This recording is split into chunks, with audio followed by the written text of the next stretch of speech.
Hello, and welcome to Becoming Relentless. I am your host, Tom Alvarez. Happy to be here with you today as we embark on this journey of self-discovery, growth, and transformation.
Hello, and welcome to another episode.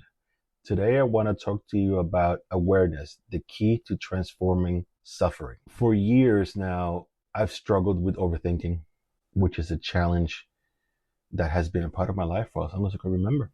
Whether it stems from a difficult childhood or something else, this issue has not been easy to navigate. My mind often convinces me that my thoughts are my reality, leading to spirals of anxiety. However, I have begun to cultivate awareness of my body and its sensations. The journey of self-discovery has been a journey of challenges and trial and error. That overthinking and internal dialogue has been something that I've dealt with for a long time. My relentless pursuit of self-improvement has led me to pay very close attention to my internal self-dialogue. Yes, there are days where I do struggle. There are days where I'm not at my best, but that's okay. Those days are bound to happen as I continue to improve.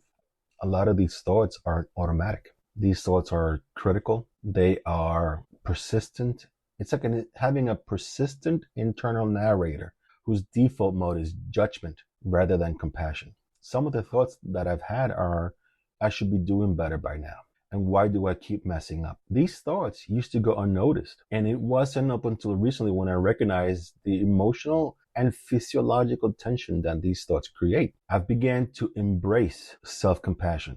I've come to understand that self-compassion is essential. It doesn't equate to pity or laziness. Rather, it involves treating myself with the same warmth I would offer a close friend. This realization has opened the door to a new kind of self-dialogue, one rooted in kindness, patience, and understanding. This helped me realize that every time that I entertain self-negative talk, I'm actively nurturing thoughts that make me feel unworthy and tense. So what if I was to start to nurture the proper thoughts? Compassion, love, understanding. What if instead of fixating on past mistakes or perceived shortcomings, I honor the efforts, acknowledge my relentlessness, and allow myself to be human? That question has begun to shift my perspective. I now try to interrupt the inner critic and replace it with positive affirmations, such as, you're doing your best, or you're enough. It's a small, powerful shift, but it's a worthy one. When we begin to let go of resentment, we begin to have a better understanding of who we are. Because resentment always has led me to self-pity. And that is something that you just can't do to yourself. Self-pity is something that is just, it doesn't serve a purpose. We become the victim when we do that. And when you become the victim, you're suffering. When you're suffering, you can't fix your own problem. Have you ever experienced anything like this? Have you ever had an interaction with someone that made you constantly spin out of control with your thoughts? Have you ever done that? If you have experienced anything like this, I encourage you to consider that this person's actions may stem from their own suffering.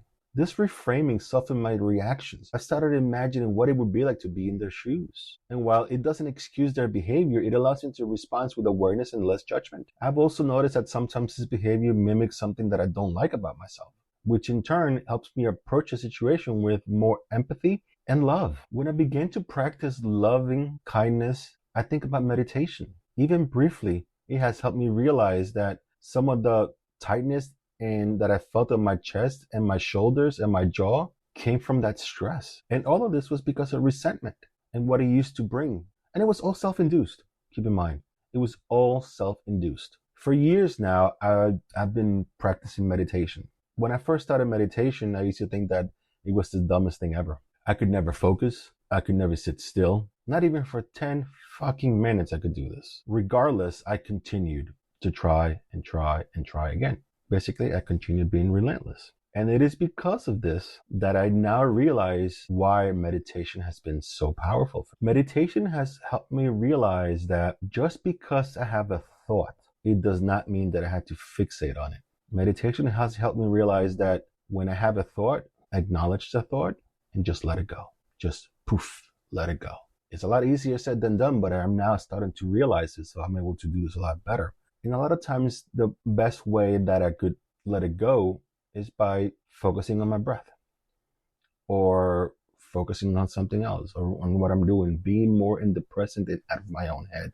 Because if I fixate on that thought, on that negative thought, whatever that may be, that leads me to a place of anxiety, depression, quite honestly, little self-hatred too. By constantly analyzing your thought patterns and paying attention to them, you'll gain a deeper insight into your own cognitive tendencies. And you begin to develop a greater control over your emotional responses. That internal governor that we have cannot work properly if you're constantly in your own head, if you're not paying attention to what you're doing and your surroundings and how you react to people. I've seen this often in my life with people around me.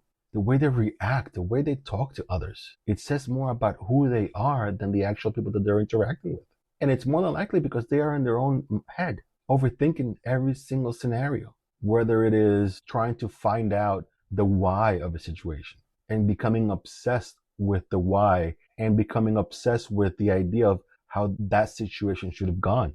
That's all rooted in anxiety. And because of that, we tend to put those expectations onto those other individuals. And what tends to happen is that when we do those things, the only person that's being hurt is ourselves. That's it. Not the other people. It's ourselves. So what are some of those key principles that meditation has taught me? Well, for starters, you have to be consistent.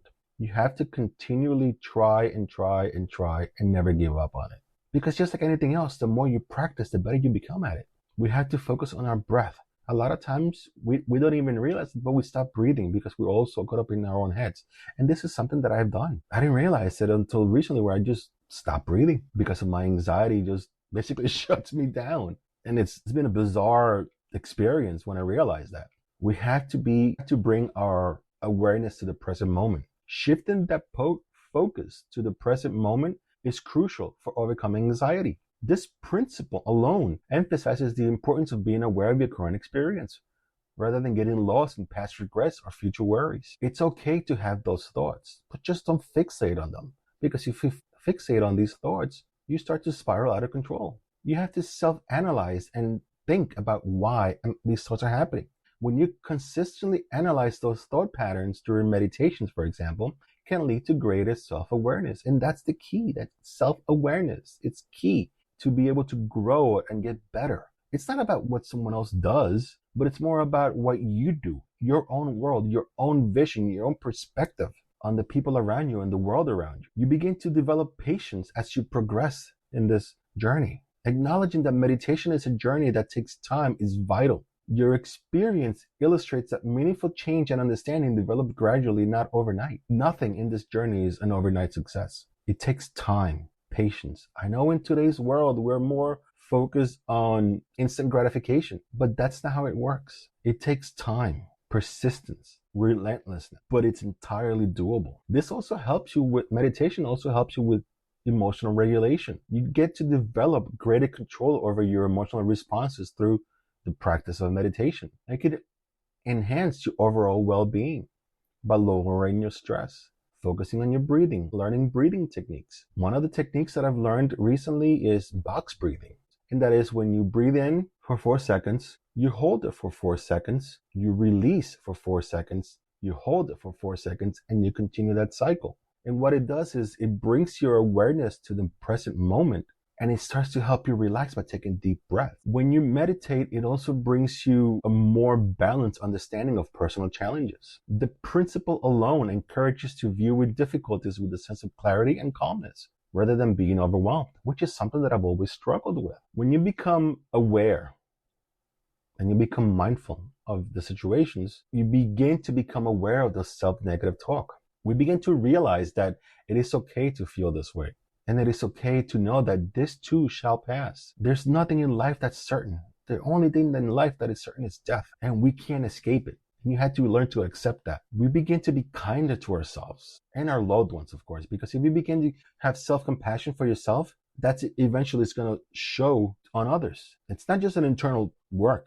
That internal work is also going to be external as well while you're at it. You will gain the power to reconstruct your mental patterns, which will lead to significant improvements on your overall mental well-being. Ultimately, we underestimate the extent to which we can influence our own thoughts. We all do this. I know I've done this for many years. We become so focused on the negative in today's society that we often forget that not everything in life is negative. Yeah, granted, life is not perfect. Life is filled with pain and suffering. It's also filled with joy and happiness. It's a balance that we must learn to walk through. However, acknowledging these patterns is a powerful thing, and it gives us a choice. The way we treat ourselves sets the tone for every interaction in our lives. So if we treat ourselves with respect and compassion, we will do the same thing for others. And that alone, that awareness alone, is significant. And it's an incredible step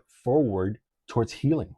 I remember when I was a kid, it had to have been, I can't remember so long ago, but it was under the age of 14. My dad had bought me an ATV. And when you're a kid, especially at a young age, you're not thinking, you're fearless, so you're just going to go. You're just going to do stupid things. And quite honestly, I wouldn't have it any other way at this point. But I remember getting into an accident with it. And thankfully, all I ended up getting was just cuts and bruises, no broken bones or major injuries. But I was more terrified about how my dad was going to react. What I didn't know was that the way my dad was going to react was a lot different. He acted with love and compassion and courage. While he was cleaning me up, he kept looking at me and telling me, "You're okay, you're okay." He kept cleaning me up. He put iodine on all the cuts. He had me change my clothes because my clothes got dirty and ripped. But once I got all that stuff done and he helped me clean me up and he got me better in a better spot, he smacks me in the butt and tells me, "Get back out there again and try again. Keep trying, keep trying, keep trying." And I don't think he knew in that moment that what he was teaching me, and that was courage, tenacity, relentlessness. It was one of those life lessons that I will never forget. My dad told me in that moment that no matter what happens in life, we will fall, we will cry, and we will hurt, but we must get back up and continue, because time waits for no one. We all have the same 24 hours a day. We all have the same amount of time each individual day, 24 hours. What we do with that time is what matters. Are we going to sit here and overthink our problems and sit in negativity all day long? Or are we going to get on with our lives and be strong and courageous and continue fighting, continue going? You must believe in yourself. You must believe that you can do what you want to do and you can achieve what you want to achieve. You have to. There is no other choice. If you continue down the same path that you're in now with that anger or that stress and that anxiety and that depression, that's what the rest of your life is going to be. So today, start now. Start today. Start believing in yourself, because I know I do. I believe you can do it. And if I believe in you, a total stranger to you, then you have to believe in yourself. Thank you so much for joining me today. If you enjoyed this conversation, please subscribe, leave a review, and share this episode with someone who might need a little extra inspiration. And remember, every small step you take is a step towards a better you. I can't wait to chat with you next time about more self-development tips and practical ways to turn obstacles into opportunities. Until then, be kind to yourself and remember, your thoughts don't define you, you do. Onward, forward.